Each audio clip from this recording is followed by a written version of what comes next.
ವಿಕ್ರಾಂತ್ ಏನೋ ಡೀಪ್ ಆಗಿ ಯೋಚನೆ ಮಾಡ್ತಿದ್ದಾನೆ.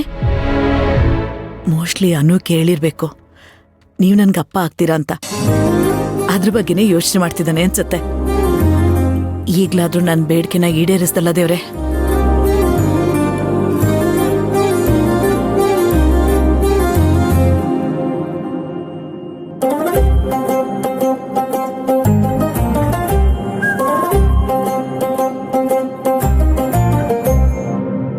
ಏನು ವಿಕ್ರಾಂತ್, ಹೋಗಿದ್ ಕೆಲ್ಸ ಹಣ್ಣು ಅನ್ಸತ್ತೆ. ಯಾವ ಕೆಲ್ಸ? ಅನು ಒಪ್ಕೊಂಡ್ಲಾ? ಮತ್ತೆ ಯಾವಾಗ ನಿಂದು ಪಲ್ಲವಿದು ಮದ್ವೆ? ಏನ್ ಮಾತಾಡ್ತಾ ಇದ್ದೀರಾ? ಇಷ್ಟು ದಿನ ನಿಮ್ ಮದ್ವೆ ಮಾಡೋದು ಹೇಗೆ ಅಂತ ನಾವ್ ತಲೆ ಕೆಡ್ಸ್ಕೊಂಡ್ಬಿಟ್ಟಿದ್ವಿ. ಇವಾಗ ಮಕ್ಳೇ ಒಂದಾಗ್ಬಿಟ್ರಲ್ಲ, ಇನ್ಮೇಲೆ ನಮ್ಗ ತಲೆನೋವೇ ಇಲ್ಲ. ಹೇಳ್ದೆ ಕೇಳ್ದೆ ಮದ್ವೆ ಮಾಡ್ಕೊಂಡ್ ಬಂದ್ರು ಬಂದ್ಬಿಡ್ತೀರಾ ನೀವಿಬ್ರು. ಮಾ, ಏನ್ ಮಾತಾಡ್ತಾ ಇದ್ದೀರಾ ನೀವು? ಪಾಪ ಏನು ಗೊತ್ತೇ ಇಲ್ಲ ಅಲ್ವಪ್ಪ. ಅಲ್ಲ ಕಣೋ ವಿಕ್ರಾಂತ್, ಎಷ್ಟು ನಾಟಕ ಮಾಡ್ತೀಯೋ ನೀನು. ಹೌದು, ಇಷ್ಟಕ್ಕೂ ಪಾರ್ಕ್ಗೆ ಯಾಕೆ ಹೋಗಿದ್ದೆ? ಪಾರ್ಕ್ ಏನಕ್ಕೆ ಹೋಗ್ತಾರೆ?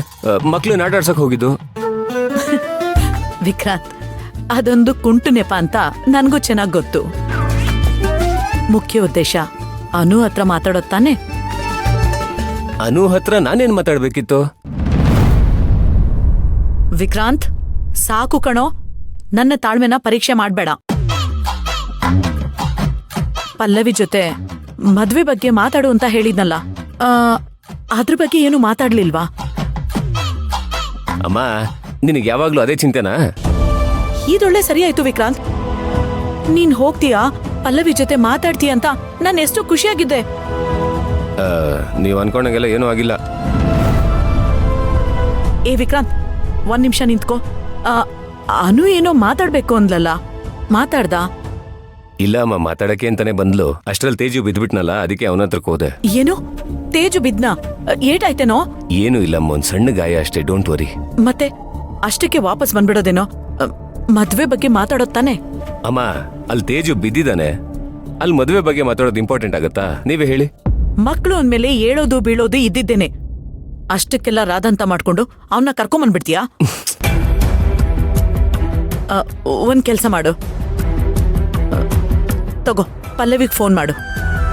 ಅಲ್ಲ, ಯಾಕೆ? ಯಾಕೆ ಅಂದ್ರೆ ಕಟ್ ಆಗಿರೋ ಮಾತಾ ಕಂಟಿನ್ಯೂ ಮಾಡಕ್ಕೆ. ಒಂದ್ ಕೆಲ್ಸ ಮಾಡು, ಫೋನ್ ಮಾಡಿ ಮದ್ವೆ ಆಗ್ತೀರಾ ಇಲ್ವಾ ಅಂತ ನೇರವಾಗಿ ಕೇಳ್ಬಿಡು. ಯಾಕೆ? ಮತ್ತೆ ನನಗೂ ಅವ್ರಿಗೂ ಮಹಾಯುದ್ಧ ಶುರು ಆಗ್ಲಿ ಅಂತನಾ? ಮಹಾಯುದ್ಧ ಶುರು ಆಗ್ಲಿ ಅಂತ ಅಲ್ಲ ಕಣೋ, ಮಾಂಗಲ್ಯ ಧಾರಣೆ ಆಗ್ಲಿ ಅಂತ. ಅಮ್ಮ, ಇಷ್ಟು ದಿನ ನಾನು ಪಲ್ಲವಿಯರು ಹಾವು ಮುಂಗ್ಸಿ ತರ ಕಿತ್ತಾಡ್ತಾ ಇದ್ವಿ. ಈಗ ಅಟ್ಲೀಸ್ಟ್ ಅವ್ರು ಸ್ವಲ್ಪ ನಗು ಮುಖ ಇಟ್ಕೊಂಡು ನನ್ನ ಹತ್ರ ಮಾತಾಡ್ತಾ ಇದಾರೆ. ಈಗ ನಾನು ಅವ್ರನ್ನ ಮದ್ವೆ ಆಗ್ತೀರಾ ಅಂತ ಕೇಳಿದ್ರೆ ಮುಖ ತಿರ್ಸ್ಕೊಂಡು ಹೋಗ್ಬಿಡ್ತಾರಷ್ಟೇ. ಮುಖ ತಿರ್ಗಿಸ್ಕೊಂಡು ಹೋದ್ರೆ ಮತ್ತೆ ಹೋಗಿ ಮಾತಾಡ್ಸು. ಒಟ್ನಲ್ಲಿ ಮಾನ ಮರ್ಯಾದೆ ಎಲ್ಲ ಬಿಟ್ಟು ಅವ್ರ ಹಿಂದೆ ಹೋಗಿ ಮಾತಾಡು ಅಂತ ಹೇಳ್ತಾ ಇದ್ದೀರಾ? ಹಾಗಲ್ಲ ಕಣೋ ವಿಕ್ರಾಂತ್, ಪ್ರೀತಿಗೋಸ್ಕರ ಪ್ರಾಣ ಕೊಡಕ್ಕೆ ರೆಡಿ ಇದ್ದಾರೆ ಅಂತದ್ರಲ್ಲಿ ಅವಳು ಮುಖ ತಿರುಗಿಸ್ಕೊಂಡೋದ್ರೆ ಇನ್ನೊಂದ್ಸಲ ಮಾತಾಡ್ಸೋದ್ರಲ್ಲಿ ತಪ್ಪೇನಿದೆ?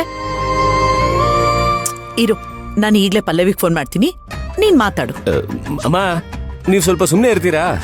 ಯಾಕೆ ಹಿಂಗ್ ತಲೆ ತಿಂತ ಇದ್ದೀರಾ? ನನಗ್ ಸುಮ್ನೆ ಕೋಪ ಬರಿಸ್ಬೇಡಿ. ಅಲ್ಲ ಕಣೋ, ನೀವಿಬ್ರು ಮದ್ವೆ ಆಗಿ ಚೆನ್ನಾಗಿರ್ಲಿ ಅಂತ ನಾನ್ ಅನ್ಕೊಂಡ್ರೆ ನೀನ್ ನನ್ನನ್ನೇ ಬೈತಿದ್ಯಲ್ಲೋ. ಅಮ್ಮ, ನಾನಿವಾಗ ನಿಮ್ಮನ್ನ ಎಲ್ ಬೈದೆ? ಆತರ ಏನೂ ಇಲ್ಲ. ನಿಜ ಹೇಳು ವಿಕ್ರಾಂತ್, ನಿಂಗೆ ಪಲ್ಲವಿ ಮೇಲೆ ಪ್ರೀತಿನೇ ಇಲ್ವಾ? ನೀನ್ ಅವಳನ್ನ ಮದ್ವೆ ಆಗ್ತೀಯಂತ ನಾನು ಎಷ್ಟೊಂದು ಆಸೆ ಇಟ್ಕೊಂಡಿದ್ದೆ. ಅಮ್ಮ, ನೀವ್ ಸುಮ್ನೆ ಮದ್ವೆ ಅದು ಇದು ಅಂತ ತಲೆ ತಿಂತಿದ್ರೆ ಎಲ್ಲಾ ಬಿಟ್ಟು ಹೋಗಿ ಮಠಕ್ಕೆ ಸೇರ್ಕೊಂಡ್ಬಿಡ್ತೀನಿ. ಅಲ್ಲ ಕಣೋ, ನಾನ್ ಹರಕೆ ತೀರಿಸ್ಕೊಂಬಂದಿದ್ದು ನೀನ್ ಹೀಗ್ ಹೇಳಿ ಅಂತನಾ? ಹರಕೆ ತೀರ್ಸಿದೀರ ಅಲ್ವಾ, ಹೋಗ ದೇವ್ರನ್ನ ಕೇಳ್ಕೊಳ್ಳಿ. ಹೋಗ್ ಕೆಲ್ಸ ನೋಡಿ ಅಮ್ಮ. ಏ ವಿಕ್ರಾಂತ್, ನಿಂತ್ಕೊಳ್ಳೋ ವಿಕ್ರಾಂತ್. ಛೇ, ಇವನ್ ಮದ್ವೆ ಮಾಡ್ಬೇಕು ಅಂತ ಹಗಲು ರಾತ್ರಿ ಕಷ್ಟಪಡ್ತಿದ್ದೀನಿ. ಇವನ್ ನೋಡಿದ್ರೆ ಮದ್ವೆ ಮಾತೇ ಎತ್ಬೇಡಿ ಅಂತ ಹೇಳೋಗ್ತಿದ್ದಾನಲ್ಲ.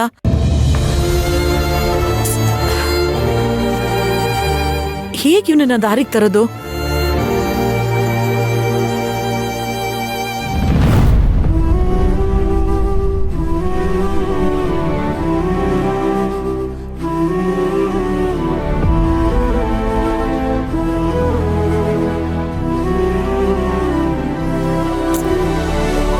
ಅಯ್ಯೋ, ನಮ್ ಪಲ್ಲವಿಗ್ ಮದ್ವೆ ಮಾಡ್ಬೇಕು ಅನ್ನೋ ಕನ್ಸು ಎಲ್ ಕನ್ಸಾಗಿ ಉಳ್ಕೊಳುತ್ತೋ ಅಂತ ಭಯ ಆಗ್ತಿದೆ. ಅತ್ತೆಯವ್ರೆ, ಇವತ್ತಲ್ಲ ನಾಳೆ ಆಗೇ ಆಗುತ್ತೆ, ಯಾಕೆ ಯೋಚನೆ ಮಾಡ್ತೀರಾ? ಬೇಜಾರಾಗ್ಬಿಡಿ ಅತ್ತೆ, ಎಲ್ಲ ಸರಿ ಹೋಗುತ್ತೆ. ಏನ್ ಸರಿ ಹೋಗುತ್ತೋ ಏನೋ. ಈ ಅನು ಒಬ್ಳು ವಿಕ್ರಾಂತ್ ಹತ್ರ ಮಾತಾಡ್ಬಿಟ್ಟಿದ್ರೆ ಆಮೇಲೆ ಅವರೇ ನಮ್ ಪಲ್ಲವಿ ಹತ್ರ ಮಾತಾಡ್ತಿದ್ರು ತಾನೆ. ಅಷ್ಟಲ್ ತೇಜ್ ಬಿದ್ಬಿಟ್ನಂತೆ, ಅದಕ್ಕೆ ಇವರೆಲ್ಲ ಮನೆಗೆ ವಾಪಸ್ ಬಂದ್ಬಿಟ್ರು. ಅಷ್ಟೇ ತಾನೇ, ಇವತ್ತಿಲ್ದಿದ್ರೆ ನಾಳೆ ಮಾತಾಡ್ತಾರೆ ಬಿಡಿ. ಅಯ್ಯೋ, ಅದೆಲ್ಲ ಹೇಗಾಗತ್ತೆ ಅಳಿಯಂದ್ರೆ? ಎಲ್ಲದಕ್ಕೂ ಸಮಯ, ಸಂದರ್ಭ, ಕಾಲ ಕೂಡ್ ಬರ್ಬೇಕು ಅಲ್ವಾ? ಇಷ್ಟ ದಿನ ನೋಡ್ತಿದ್ರಿ ತಾನೆ ಅವರಿಬ್ರು ಹೇಗ್ ಕಿತ್ತಾಡ್ತಿದ್ರು ಅಂತ. ಏನೋ ಮೊನ್ನೆ ವಿಕ್ರಾಂತ್ ಬರ್ತಡೇ ಆದಾಗಿಂದ ಇಬ್ರು ಮುಖಕ್ ಮುಖ ಕೊಟ್ಟು ಮಾತಾಡ್ತಿದ್ದಾರೆ. ಇದೇ ನೆಪದಲ್ಲಿ ಅವರಿಬ್ರು ಮದ್ವೆ ಮಾತುಕತೆನೂ ಮಾಡ್ಬಿಡೋಣ ಅಂತ ನಾವ್ ಅನ್ಕೊಂಡ್ರೆ ಇಲ್ಲಿ ಏನೇನೋ ಆಗ್ತಾ ಇದೆ.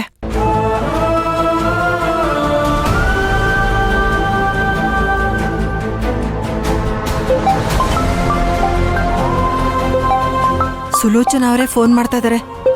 ಪಲ್ಲವಿ ಏನಂದ್ಲು ಅಂತನೋ ಏನೋ. ಹಲೋ. ಏನ್ ಸುಲೋಚನಾ ಅವರೇ, ನಮ್ ಟೈಮೇ ಸರಿ ಇಲ್ಲ. ಇದ್ ಹೀಗಾಗೋಯ್ತು. ಏನಾಯ್ತು ಪ್ರಭಾ, ನೀವ್ಯಾಕೆ ಸಪ್ಗಿದ್ದೀರಾ? ನಮ್ ಪಲ್ಲವಿ ನೋಡಿ, ಮದ್ವೆ ಬಗ್ಗೆ ಮಾತಾಡಿದ್ರೆ ಹೇಗ್ ಸಿಟ್ ಮಾಡ್ಕೊಳ್ತಿದ್ದಾಳೆ ಅಂತ. ಏನು, ಪಲ್ಲವಿನೂ ಸಿಟ್ ಮಾಡ್ಕೊಂಡ್ಲಾ? ಯಾಕೆ? ಹಾಗಿದ್ರೆ ವಿಕ್ರಾಂತ್ ಅವರು ಕೋಪ ಮಾಡ್ಕೊಂಡ್ರಾ? ಪ್ರಭಾ ಅವ್ರೆ, ನಾನೇನು ಅವನನ್ನ ಕೇಳ್ಬಾರ್ದೇನ್ ಕೇಳಲಿಲ್ಲ.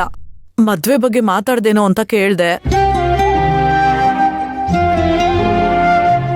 ಯಾವಾಗ್ಲೂ ನಿಮ್ಗೆ ಮದ್ವೆದೇ ಚಿಂತೆ ಅಂತ ಕೋಪ ಮಾಡ್ಕೊಂಡು ಹೊರಟೋದ. ಪಲ್ಲವಿನೂ ಅಷ್ಟೇ ನನ್ ಮೇಲೆ ಸಿಡುಕ್ಬಿಟ್ಟು ಹೋದ್ಲು. ಅಲ್ಲ, ನಾವ್ ಇವ್ರ ಕಣ್ಗೆ ಹೇಗ್ ಕಾಣಿಸ್ತಿದೀವಿ ಅಂತ.